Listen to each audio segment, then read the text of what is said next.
Hi అండి, అందరికీ నమస్తే. వెల్కమ్ టు చెన్నై అత్త కుకింగ్. చెన్నై అత్త కుకింగ్లో ఇవాళ రొయ్యలు గోంగూర ఎలా చేయాలో చూపిస్తున్నానండి. ఇప్పుడు రెసిపీలోకి వెళ్ళిపోదాం. నేను ఒక పెద్ద కట్ట గోంగూర తీసుకున్నాను.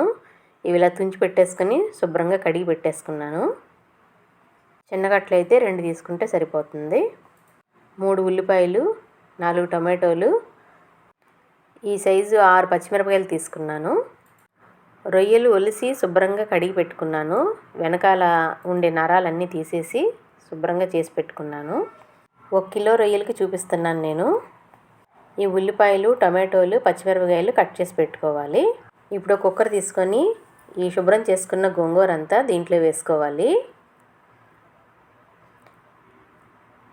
ఇప్పుడు దీంట్లోనే పచ్చిమిరపకాయలు, టొమాటో ముక్కలు కూడా వేసేసుకోవాలి. దీంట్లోనే 1/2 స్పూన్ పసుపు వేసుకోవాలి. ఇప్పుడు దీన్ని కుక్కర్ మూత పెట్టేసేయాలి. ఇది స్టవ్ మీద పెట్టుకొని 3 విజిల్స్ వచ్చే వరకు రానివ్వాలి. ఇప్పుడు వేరే స్టవ్ మీద ఒక బాండీ పెట్టుకొని దాంట్లో కూరకు కావాల్సినంత ఆయిల్ వేసుకోవాలి. ఆయిల్ బాగా కాగాక 1 స్పూన్ ఆవాలు వేసుకోవాలి. ఆవాలు చిటపటలాడాక 1 స్పూన్ మినపప్పు, 1 స్పూన్ జీలకర్ర వేసుకొని వీటన్నిటిని దోరగా వచ్చే వరకు వేయించుకోవాలి. ఇప్పుడు ఇవి దోరగా వేగాక ముందుగా కట్ చేసి పెట్టుకున్న ఉల్లిపాయ ముక్కలను కూడా ఇందులో వేసుకోవాలి. వీటన్నిటిని బాగా వేయించుకోవాలి. దీంట్లోనే 2 రబ్బలు కరివేపాకు కూడా వేసుకోవాలి. ఈ ఉల్లిపాయలతో పాటు కరివేపాకును కూడా బాగా వేయించుకోవాలి. ఈ ఉల్లిపాయ ముక్కలు బ్రౌన్ కలర్ వచ్చే వరకు వేయించుకోవాలి. ఇవి ఇలా వేగిపోయాక శుభ్రం చేసుకున్న రొయ్యలను కూడా ఇందులో వేసుకోవాలి. వీటిని కూడా బాగా కలుపుకోవాలి. ఈ రొయ్యల్లోని వాటర్ చాలా వస్తుంది. ఈ వాటర్ అంతా బాగా దగ్గర పడే వరకు వేయించుకోవాలి. ఇదిగోండి, వాటర్ ఇలా బాగా వచ్చేసింది. ఇదంతా కూడా డ్రై అయిపోవాలన్నమాట. ఈ రొయ్యలన్నీ డ్రై అయ్యే వరకు మీడియం ఫ్లేమ్ మీద పెట్టుకొని ఉడికించుకోవాలి. ఈ రొయ్యలన్నీ దగ్గర పడ్డాక టొమాటో ముక్కలను కూడా ఇందులో వేసుకోవాలి. నేను ఆనియన్ చాపర్లో వేసుకున్నాను కాబట్టి మెత్తగా అయ్యింది. కావాలంటే మీరు ముక్కలుగా కూడా చేసుకుని వేసుకోవచ్చు.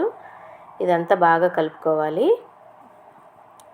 ఈ టొమాటోలో ఉండే వాటర్ వల్లే ఈ రొయ్యలన్నీ బాగా ఉడికిపోతాయి అన్నమాట. ఇది కొంచెం వేగాక 1/2 స్పూన్ పసుపు, 2 స్పూన్ల కారం, కొంచెం ఉప్పు వేసుకొని బాగా కలుపుకోవాలి.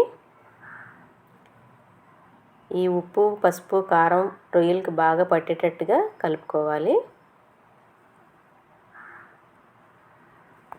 ఇప్పుడు ఇవన్నీ మూత పెట్టి కొంతసేపు ఉడికించుకోవాలి.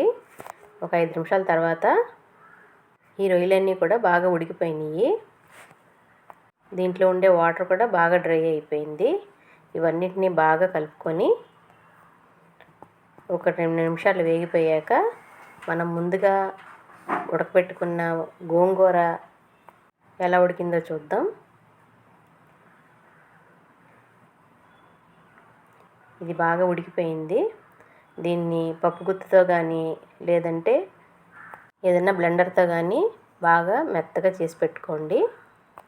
మెత్తగా కావాలంటే మిక్సీ జార్లో కూడా వేసుకోవచ్చు. చల్లారి పెట్టుకొని వేసుకోండి మిక్సీ జార్లో వేసుకునేటప్పుడు. ఇదంతా ఇలా మెత్తగా అయిపోయాక మనం ముందుగా రొయ్యల్ని ఉడకబెట్టుకున్నాం కదా, దాంట్లోనే ఈ గోంగూర పేస్ట్ని కూడా కలపాలి.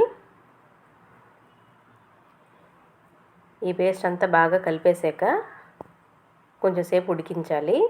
ఈ గోంగూరలో ఉన్న పులుపు అంతా రొయ్యలకు బాగా పడుతుంది. లో ఫ్లేమ్లోనే పెట్టుకొని ఉడికించుకోవాలి. లేదంటే గోంగూర వేసాం కాబట్టి అడుగు అంటది. అది మధ్య మధ్యలో ఇలా ఉడికించుకుంటూ కలుపుకోవాలి. గోంగూరలో కూడా ఏదన్నా వాటర్ ఉంటే అది కూడా దగ్గర పడేటట్టుగా ఉడికించుకుంటే సరిపోతుంది. ఇది కూర తయారైన వెంటనే తినేదానికంటే చల్లారాక తింటే చాలా టేస్టీగా ఉంటుంది. ఈ స్టేజ్లోనే ఉప్పు చూసుకొని, ఉప్పు సరిపోకపోతే కొంచెం ఉప్పు వేసుకోవాలి. గోంగూర వేసాం కాబట్టి కొంచెం ఉప్పు పడుతుంది. దానికి తగినట్టుగా కూడా మనం ఉప్పు వేసుకొని కలుపుకోవాలి. ఇలా ఒక 5 నిమిషాల వరకు ఉడికించుకొని బాగా కొత్తలాడాక ఆఫ్ చేసేసుకున్నామంటే సరిపోతుంది. అంతేనండి, రొయ్యలు గోంగూర రెడీ అయిపోయింది. ఈ రొయ్యలు గోంగూర వైట్ రైస్లోకి తింటే చాలా అంటే చాలా టేస్టీగా ఉంటుంది. దీని పక్కన నంచుకోవడానికి చిప్స్ కానీ ఎగ్ ఫ్రై కానీ పెట్టుకుని తింటే చాలా టేస్టీగా ఉంటుంది. ఒకసారి తప్పకుండా ట్రై చేయండి. ఈ వీడియో కనుక మీకు నచ్చినట్లయితే లైక్ చేయండి, షేర్ చేయండి, సబ్స్క్రైబ్ చేయండి. Thanks for watching.